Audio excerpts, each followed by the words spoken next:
Welcome to Mission Evolution Radio Show with Gwilda Wiyaka, bringing together today's leading experts to uncover ever-deepening spiritual truths and the latest scientific developments in support of the evolution of humankind. For more information on Mission Evolution Radio with Gwilda Wiyaka, visit www.missionevolution.org. And now, here's the host of Mission Evolution, Miss Gwilda Wiyaka.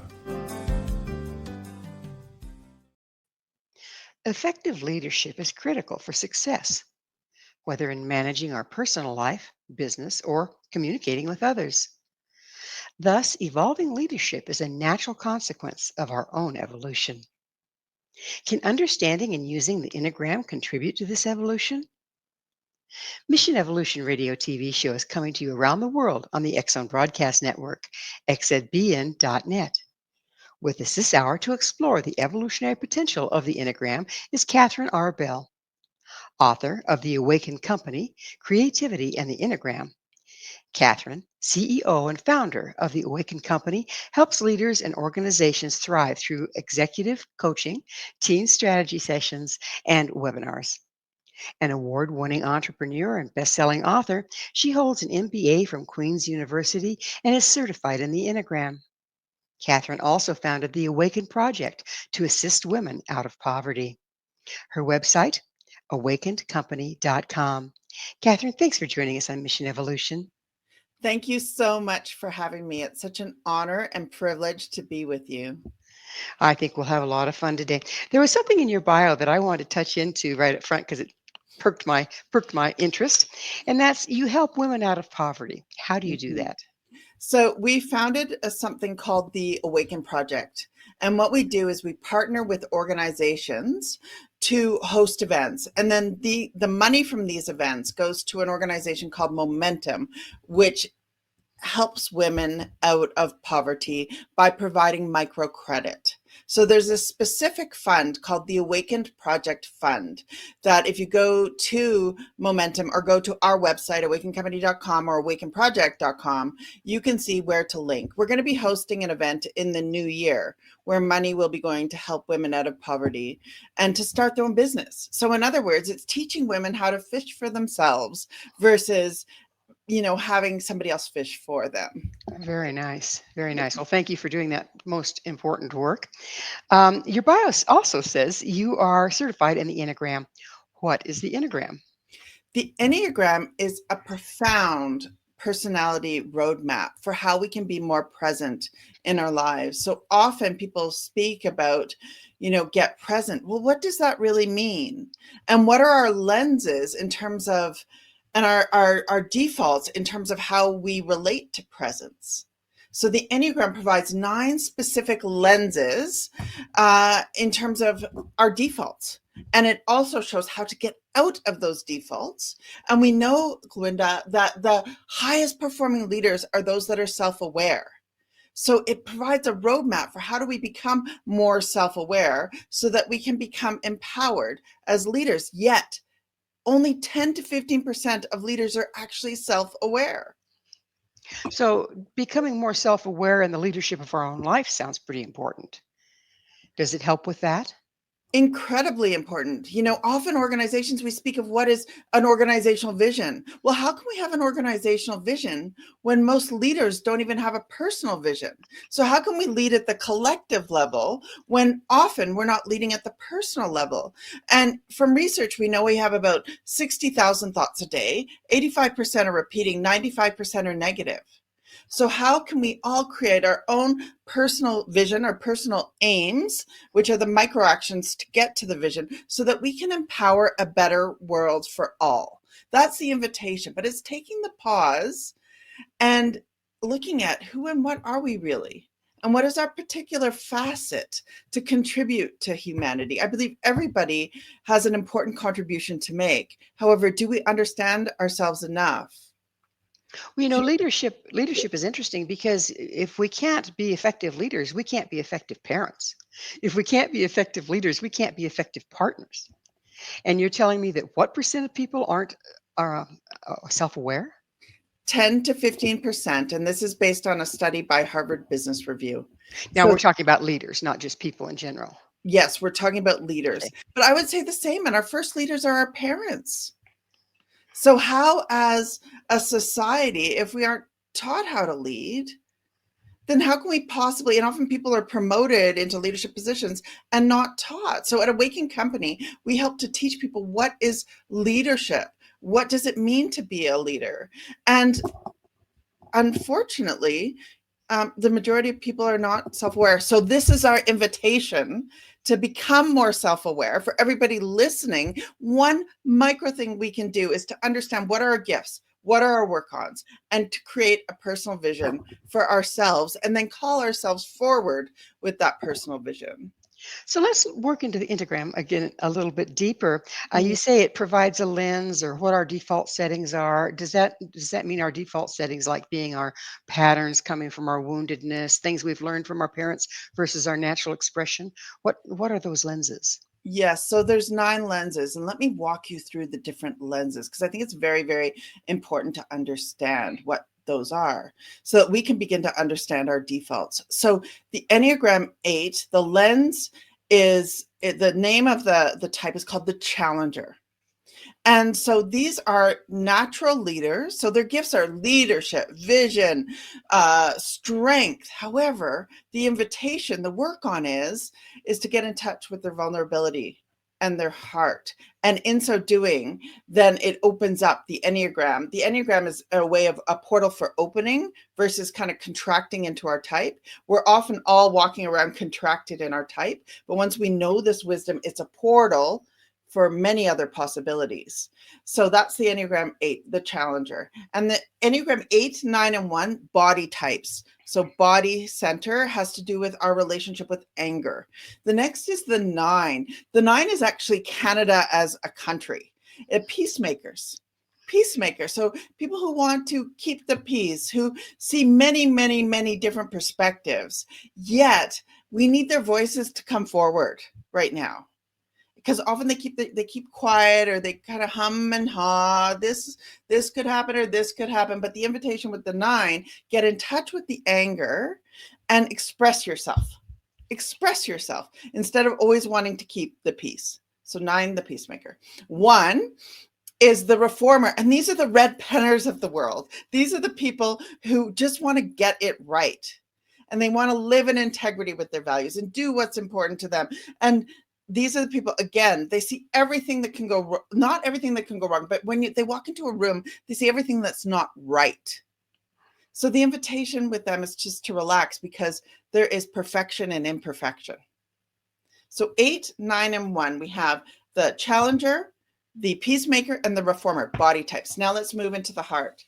The heart is the 2, 3, 4, and the 2 is the helper. And this is the mother archetype. So these, you go to a party, and these are the people who are always giving out, trying to be helpful. Yet what they need often is to recognize what they need to say no to and what they need for themselves. So this is the helper. Then 3 is the achiever. And the achiever is all about the gold stars. To be successful, I'm going to get this award, get this award, get this award. So that's the 3, the achiever. Then the 4, and interesting, the 4 and the 5, when I did a research study on leadership, less than 6% of the population in terms of leaders had 4 or 5 as dominant. 4 is the individualist, the Alanis Morissette, Johnny Depps of the world, looking for the depths, the creatives, looking for the depths in their world. However, the invitation is for them to ask about the other person, because often they can go so internal that they forget about the other. So 2, 3, 4, the helper, the achiever, and the individualist. Now let's move to the head center. And the head center is 5, 6, 7. 5 are the Albert Einstein, Stephen Hawkings of the world. And I hope everybody's getting a particular flavor or taste for all of these Enneagram types and can somehow relate to them in a certain way. So 5, 6, 5, investigator. These are the people who like to go deep and research things. They tend to be mono-focused. The invitation for them is to get in touch with their feelings. So there was a CEO I was working with, and when you entered his office, all he had was a wall of books because he didn't want any personal contact. So he made a commitment to go for lunch with somebody once a week and ask them one personal question. And that's the invitation for the 5. Then there's the 6, the loyalist. And these people they're like the scenario planners, the negative scenario planners. And all they see is what can go wrong in the world. And that's their default. So the invitation for them is remember to balance with positive options. And then the 7, the enthusiast, which is the person who sees rainbows and unicorns and everything and loves to brainstorm, however, may not complete a project.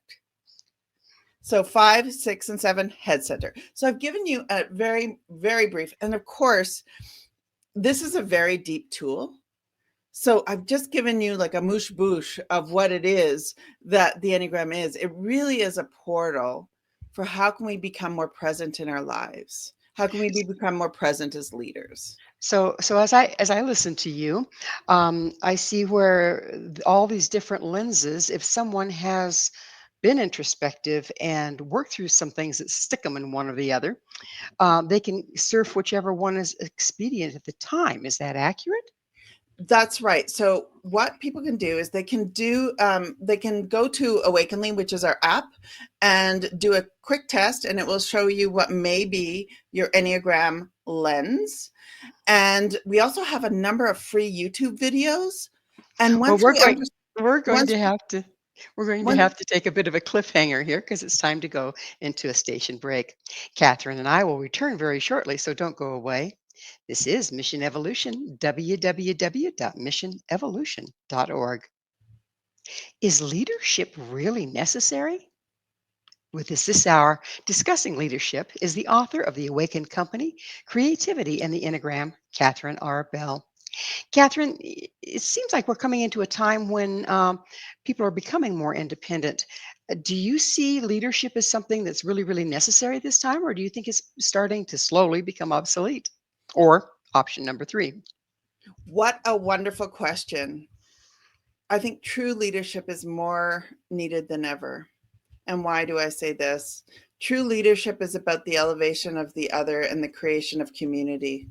And I believe that our society needs leaders who are in touch with their belly, their heart, and their heads, and that elevate everybody. And that leadership right now, what's being asked for is that everybody rise in their own leadership so that we can all lead together. I believe everybody is a leader.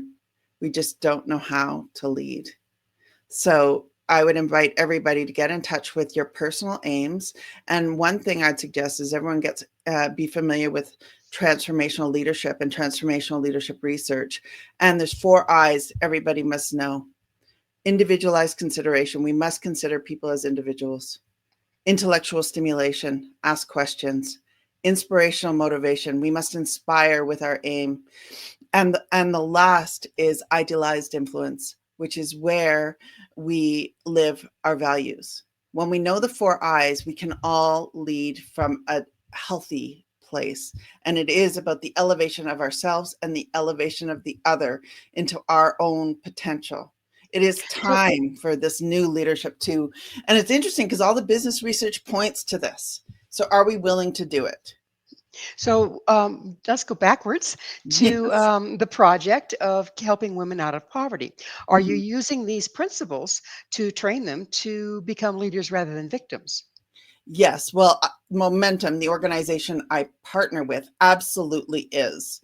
They help to teach people the business skills to do so. And every team we work with, it's providing a whole toolkit for how do we actually apply business research to our lives. And everything we do, everything Awakening Company is involved with, our vision is to ignite and sustain the fire within. So it applies to every little thing we do and every little thing we touch, from our webinars to our interactions So, crossing somebody in the street. so how does the Enneagram directly relate to leadership? Oh, what a great question. It directly relates to leadership in the sense of self-awareness. It provides a roadmap to become more self-aware. We're all actors. What script are we using, and how can we undo the script so that we can be more present and say what we're feeling? So for example, yesterday I was working with an amazing team, and one practice I'd suggest everybody do, and you can do it at the dinner table or the boardroom, is to sit around together and to express gratitude for one another. And this leadership team did this. And there wasn't a dry eye in the house. So what is it going to take for us, for everybody, to recognize what is the smallest thing we need to do and to actually do it? And in a sense, to provide positive contagion, to provide meaning and belonging to everybody that we're in a field with, because we're not separate. There's an illusion of separateness. Yet every being, every time we go for a walk, are we appreciating it? Are we seeing what's actually here? Well, it seems like you were speaking of the lenses of the Enneagram. Sorry, I Yes. keep leaving out vowels and whatnot. You speak about the lenses. Are those lenses actually simply, well, the name lenses, expressions that we function through, and we can function through those expressions without ever going deeper and knowing who we are? Yes, the majority of people are asleep, and they're asleep to the patterns in their lives. For example, if we look back at our journals over years, how many patterns have we repeated? How many things, and what is it going to take for us to have the self-awareness to break into a new way of being and doing? And now it's such an exciting time, because I think in great chaos, there's great opportunity. And are we willing for ourselves to look at ourselves, become more self-aware, so that we can become the leaders that we're all meant to be? Isn't it challenging to let go of one's identifying with one of those lenses? I mean, it seems like most people, that's where they're stuck. And if you're identified with something, doesn't that make you invested in it? Yes, it does. The challenge is, the invitation is, with consciousness, with awareness, we can become more aware of what patterns we want to do, what patterns we don't want to do. But we need that awareness. Can So we see what our patterns are, and what works and what doesn't work, and let go of what doesn't work? But is letting go really the answer? If the whole world is operating from these lenses rather than from self for the most part, those that become more self-aware, don't they need to use those as tools then to communicate? Absolutely. The invitation is to use this as a roadmap. So let's say, for example, I dominantly 0.8, which is the challenger. And so when I become more aware of the other vistas through the different Enneagram types, I'm more open. And I have a growth mindset, which is based on Carol Dweck's amazing research of this growth mindset of, what do I need to learn here? What do I need to investigate? What do I need to go through? But without that awareness, those lenses aren't available to me. So it does, exactly to your point, it does provide us with a different tool, different framework for what is needed to be more creative at this time. And I believe everybody has access to creativity, and everybody is creative. It seems that these lenses, everybody has a little bit of one of them, or a little bit of all of them, really. Mm, Um, is there a danger in pigeonholing somebody and missing the rest? brilliant. Yes, 100% there is.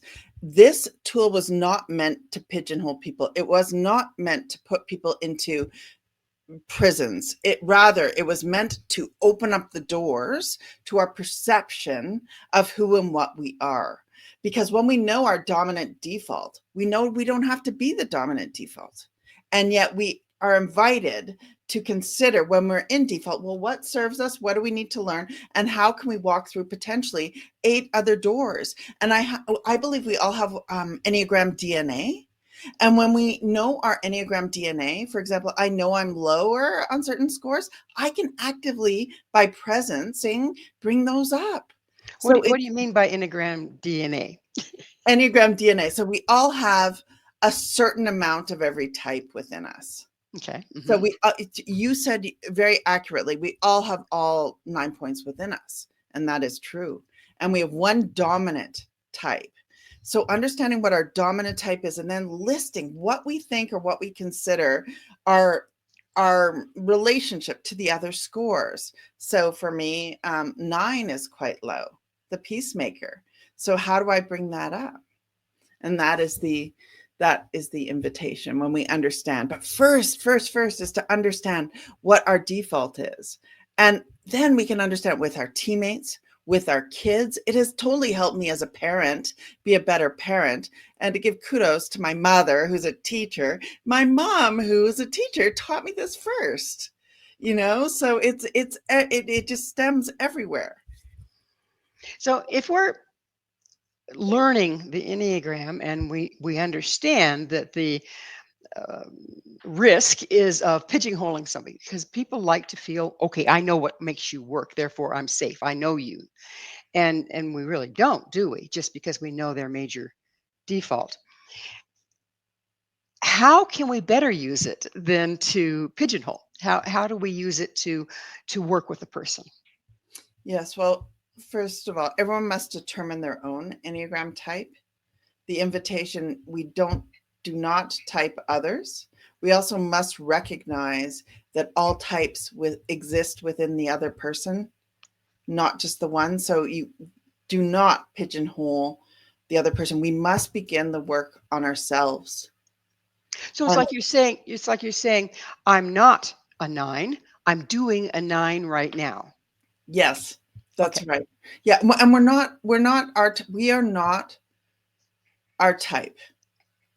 Nobody is their type. However, often we can come from that default, and the invitation is to become conscious and aware of when we are coming from that default. The only person we can change is ourselves. We cannot go and put stickers on other people. No, that's not what the Enneagram's about. The Enneagram is about how do we turn the mirror inwards to the doors inside of ourselves so that we can become more present. And I truly believe if people are alive, we all have things to learn and to develop and to cultivate. And this is a way for us to learn, develop, and cultivate awareness and consciousness in ourselves versus, putting it out on other people.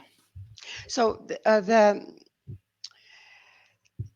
if we're becoming more self-aware, Mm-hmm. and we're trying to find out where we stand in this Enneagram, how can we relate to the people around us within this new understanding, with knowing that they don't have the understanding yet?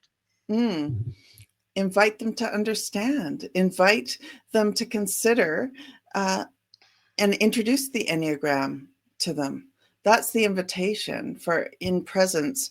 People often speak about being present or being in the now. Well, first we must understand our default to become, and in changing, I often use the metaphor of the water droplet. When we drop in ourselves, when we drop into presence ourselves, so that's the drop in the ocean. We're going to have to leave another cliffhanger, Catherine. Okay. We'll be right back and continue our discussion. So you stay right there. This is Mission Evolution, www.missionevolution.org. Are you self-aware? This is Mission Evolution, missionevolution.org. With us discussing being awakened is Catherine Arbell. Her website, awakenedcompany.com. Catherine, we've determined that everybody has all of the Enneagram within. What I'd like to address next is, where does it go? Okay, so do we sustain damage in our life growing up that then has us avoid one expression and take on another? That's a very profound question. I believe that it is both sociological and biological, are Enneagram points. And I don't have a complete answer to that question. I do believe that our familial patterns affect our Enneagram point and the DNA that I spoke of earlier. And at the same time, having given birth to 2 boys, they definitely had certain predispositions. And my mother said, right from the get-go, it was very hard to contain this energy that I just love to lead right from the start. So that's and I also believe that our situations and what happens to us in our lives does affect our relationship to the different Enneagram points. There's a lot of talk about epigenetics. Okay. Mm. How does epigenetics interface with the Enneagram? That I do not know. I cannot comment because I don't know enough, and I prefer to comment on what I've researched. So yeah. A really good approach, really good approach. So by epigenetics, we can turn off and turn on different gene expressions. And I was just wondering if we could also turn off or turn on any Enneagram expressions. So Great question. With awareness, we can. With awareness, we can. However, as we've talked about 90% of people are not aware.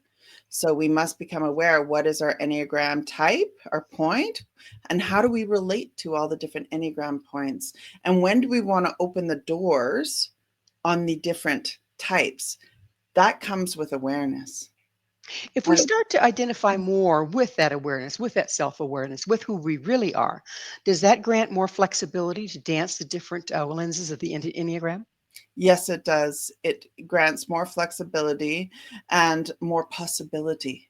Possibilities just open up when we are dancing with the different Enneagram points and when we have more self-awareness. But it does require, there's a risk to becoming more open.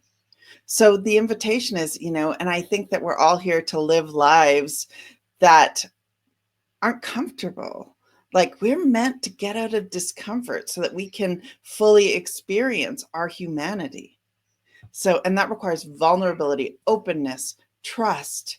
So that is the invitation with all of this work.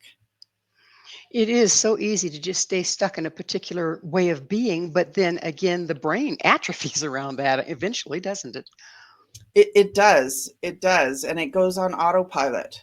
And when we've been given certain stickers for certain behaviors, we want to keep on doing those behaviors. Yet there's more meaning and more belonging and belonging to ourselves when we go into those places of discomfort so that we can illuminate different ways and different modes and different patterns so that we can live a more conscious life and be a more conscious leader. If we're stuck in these patterns, in these individual lenses, how does that impact our ability to communicate with other people?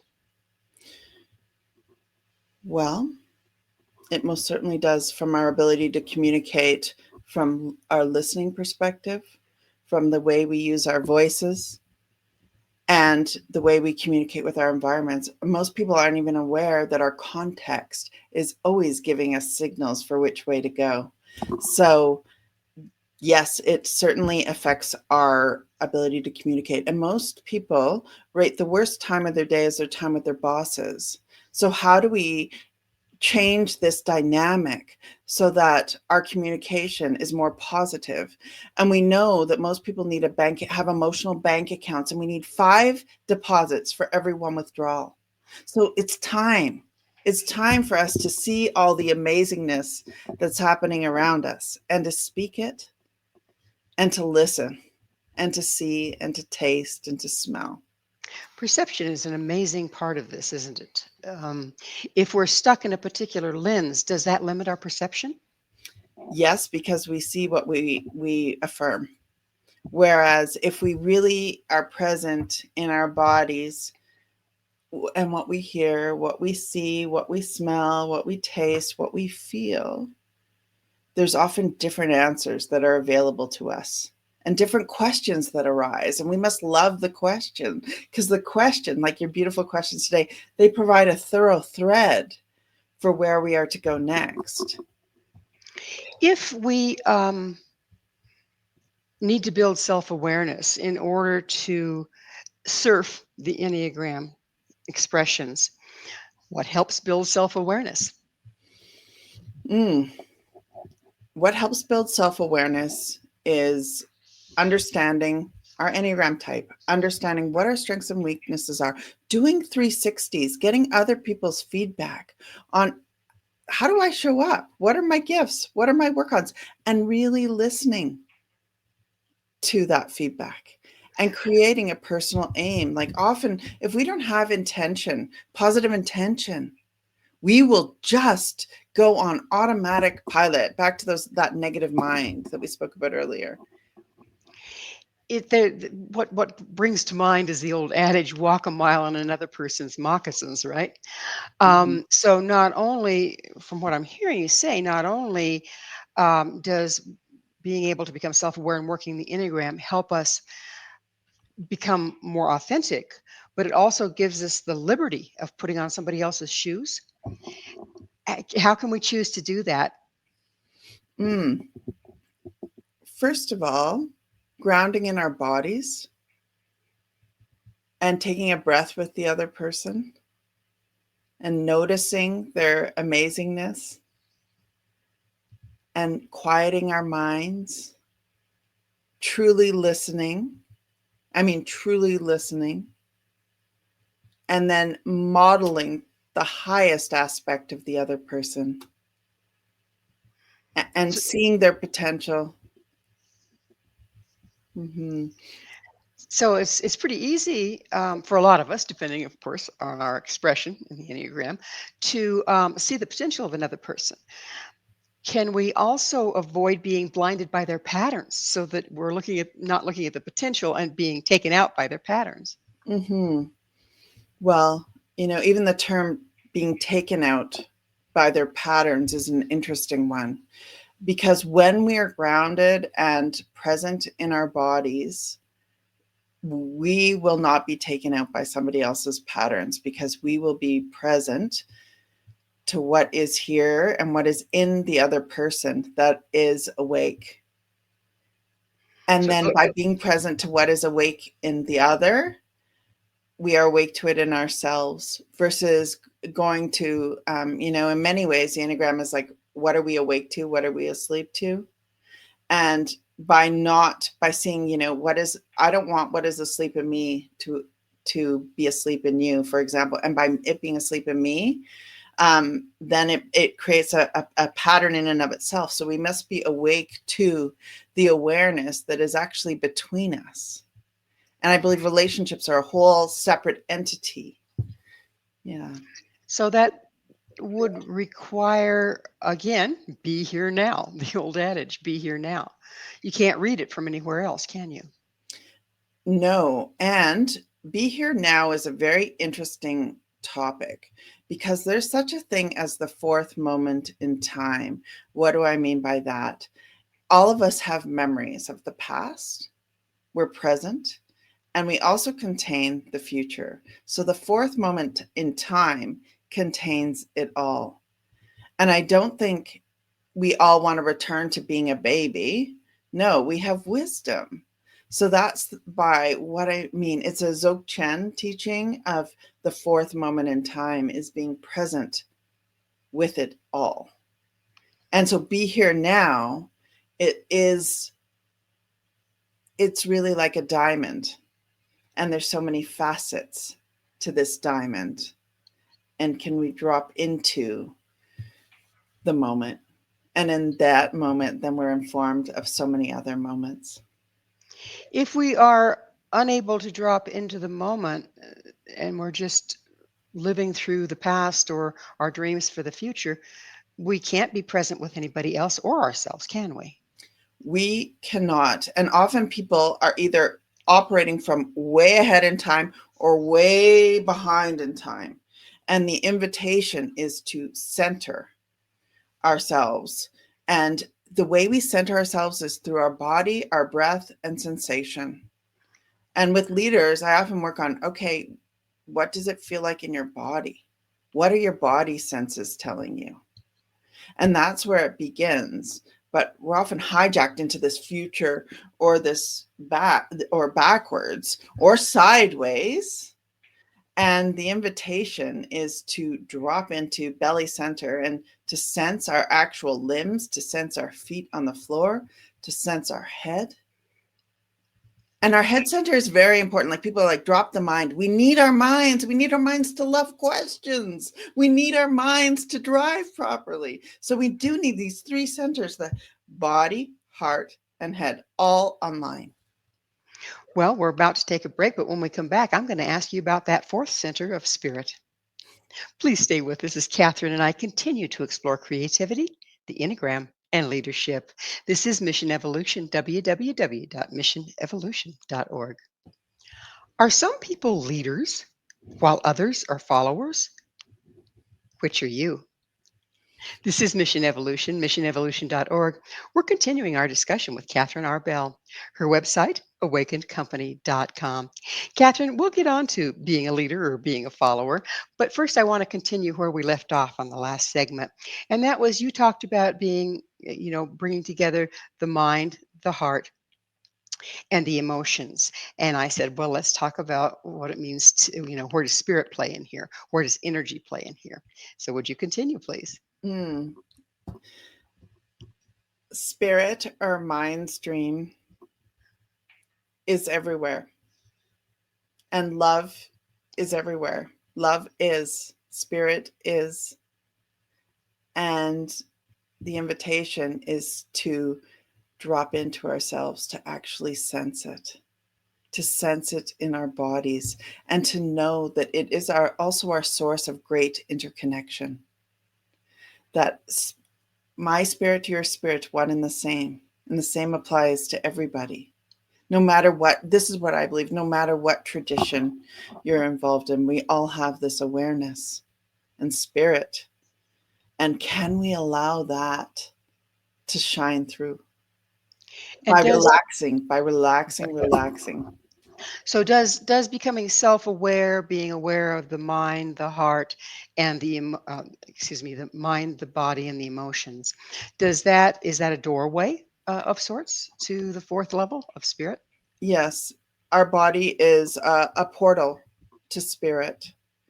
And can we relax our bodies enough to sense spirit, to feel it in our hearts? And it requires a brilliant mind to be able to do so as well, an open mind to be able to do so. It's an amazing interplay, isn't it? So let's go back to the first question that we started out with in this segment. What's the difference between leaders and followers? What makes one versus the other? Yes. So some business research. Researchers put two groups of people in a room. The first group they called followers. The next group they called leaders. Similar socio-demographic qualifications, i.e., they were similar individuals. Then they mocked an emergency, and those that were labeled followers completely fell apart, whereas those that were labeled leaders rose to the occasion. So my invitation is for everybody to consider themselves as leaders, because in that we rise, versus the labels we stick on ourselves as followers, etc. They have consequences. Our mantra and how we speak and think about ourselves matters. So invitation, I believe everybody's a leader, and it's ours to discover. So it's a state of mind versus a state of being. Interesting. It is both. It's a state of mind and a state of being. It's both being and doing. And one of my leadership teachers, Dr. Julian Barling, always said, what is the smallest thing we can do? So I often think about what is the microscopic thing we can do, and that is leadership, and do it from being. So it's the intersection of being and doing. We cannot, we can do from being. And can we recognize that? That's the invitation. So in what ways does self-awareness contribute to our evolution as individuals and as a species? I believe the more self-aware we are, that will have a positive ripple on our society. So we become more self-aware. The ripples then affect our relationships, our teams, our organizations, and our world. That interconnection, we cannot be separated. And I think that is the invitation of our time, to realize our interconnectedness and to realize how when we fulfill our potential, we're helping everybody else to fulfill their potential.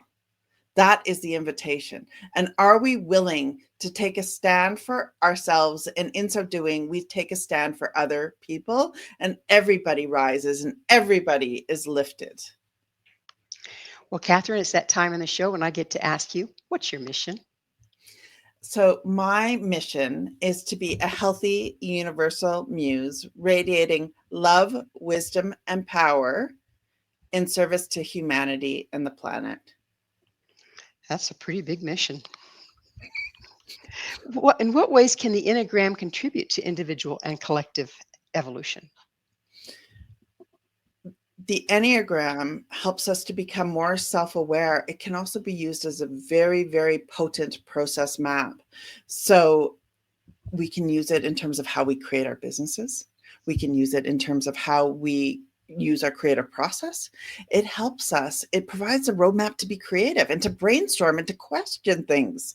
So the Enneagram is really a portal to discovery. And isn't that what's more interesting than discovery? To discover ourselves, to discover our relationships, to discover our world, to discover how to be a better team, to discover how to be more creative. That's the invitation that the Enneagram has for us. And are we willing to step in and really look at ourselves so that we can be all that we're meant to be? The Enneagram obviously is a very powerful tool. However, it is a tool. Do you see a time, if we all keep moving in the right direction, where it'll become obsolete and it'll be automatic to be able to dance these different lenses? Ooh, I've never been asked this question. So good. You know, unless we can imagine it, it will never happen. So let's imagine that we're all this present, that it becomes obsolete. And we're a long way from that right now. However, imagination to see something as possible then allows it to actually happen. Wouldn't that be amazing? It absolutely would. And you say we're a long way from it right now, which indeed we are. But boy, things are changing rapidly right now, too, aren't they?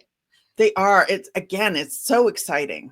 It's so exciting. In many ways, it's petrifying too. Like it's both sides of the coin. And I would invite everybody to consider though, what is the smallest thing we can do to be empowered during this time, to take our place during this time, to contribute to our community at this time? That's the invitation. And we can all do small things, from smiling at somebody in the grocery store to saying thank you. It's amazing what those little things build up real quickly, don't they? So you mentioned glorifying. What does it mean to glorify?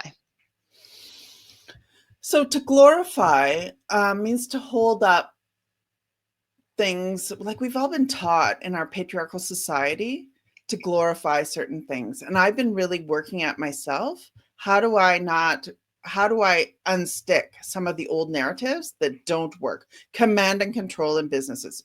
There's a time and a place that we need assertiveness, but we don't need it all the time.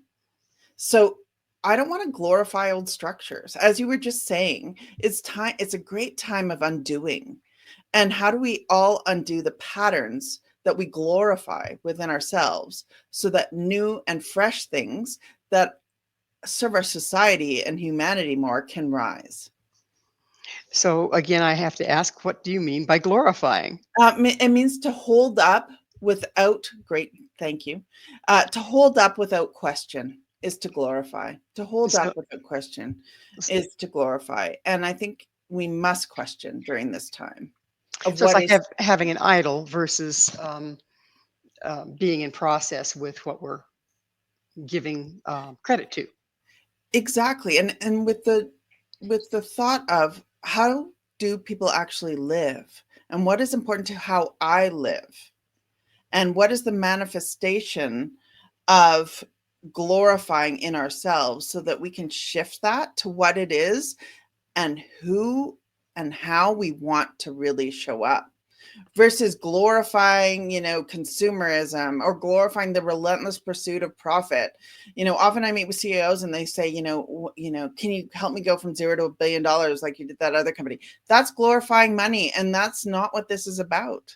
It's what do we need to pay attention to? And it's meaningful, quality relationships that bring belonging in our world. Like our world, how can we glorify that? How can we raise up that? How can we raise up you belong, I belong, and the elevation of this awareness versus glorifying old systems and old patterns that do not serve people?